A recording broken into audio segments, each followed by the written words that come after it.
যৌন পর্যটনের নতুন কেন্দ্র হয়ে উঠেছে এশিয়ার এই শহর, বাড়ছে ভিড়।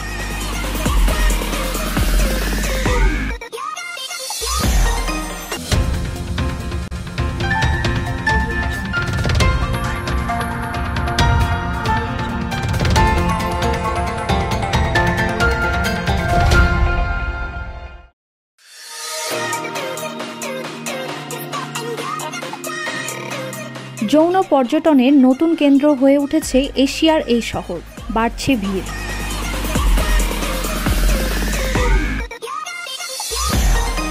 যখন স্বর্ণযুগ ছিল, শহরটি অর্থনীতিতে ব্যাপক উন্নতি দেখেছে। এটি এখনও বিশ্বের অন্যতম বাসযোগ্য শহর হিসেবে নিজের অবস্থান ধরে রেখেছে। তবে আশঙ্কার বিষয় হলো, অর্থনীতির প্রাণকেন্দ্র এই শহরটি এখন যৌন পর্যটনের নতুন কেন্দ্রে পরিণত হচ্ছে।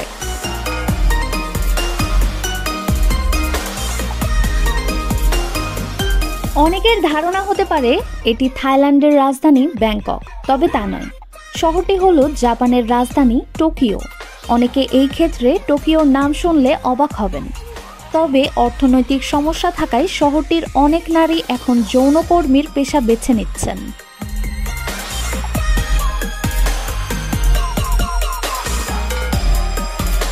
তরুণদের নিয়ে কাজ করা প্রতিষ্ঠান লিয়াজো কাউন্সিল প্রোটেক্টিং ইউথের মহাসচিব ইয়োশিদে তানাকা সংবাদ মাধ্যম দ্য স্টারকে বলেছেন, জাপান গরিব দেশে পরিণত হয়েছে।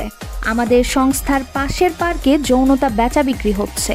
বিশেষ করে করোনা মহামারী পরবর্তী সময়ে পার্কটির আশেপাশে অনেক বিদেশি পুরুষকে দেখা যাচ্ছে।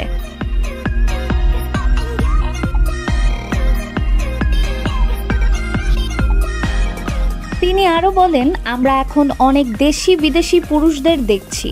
তারা বিভিন্ন দেশ থেকে এসেছেন। এদের মধ্যে রয়েছে শ্বেতাঙ্গ, এশিয়ান, কৃষ্ণাঙ্গ, তবে বেশিরভাগই চীনের।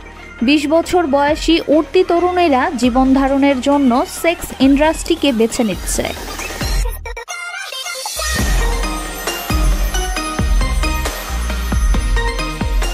এই অধিকার কর্মী আরও বলেন, বাস্তবতা হলো জাপান এমন দেশে পরিণত হয়েছে যেখানে বিদেশি পুরুষরা নারীদের পেতে পারে এবং তাদের সঙ্গে যৌনকর্ম করতে পারে।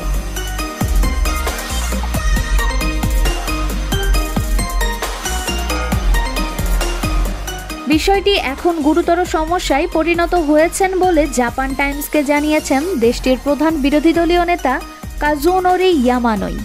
তিনি বলেন, এটি এখন আর কোনো অভ্যন্তরীণ ইস্যু নেই। বিশ্বব্যাপী জাপান নারীদের যেভাবে দেখা হচ্ছে, সেদিক দিয়ে এটি খুবই গুরুতর সমস্যা।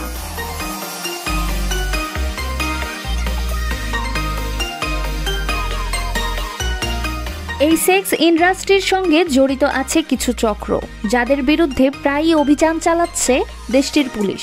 গত সপ্তাহে 5 জনকে গ্রেপ্তার করা হয়, যারা সামাজিক যোগাযোগ মাধ্যমে বিজ্ঞাপনের মাধ্যমে দেহ ব্যবসার জন্য নারীদের খোঁজ করছিল।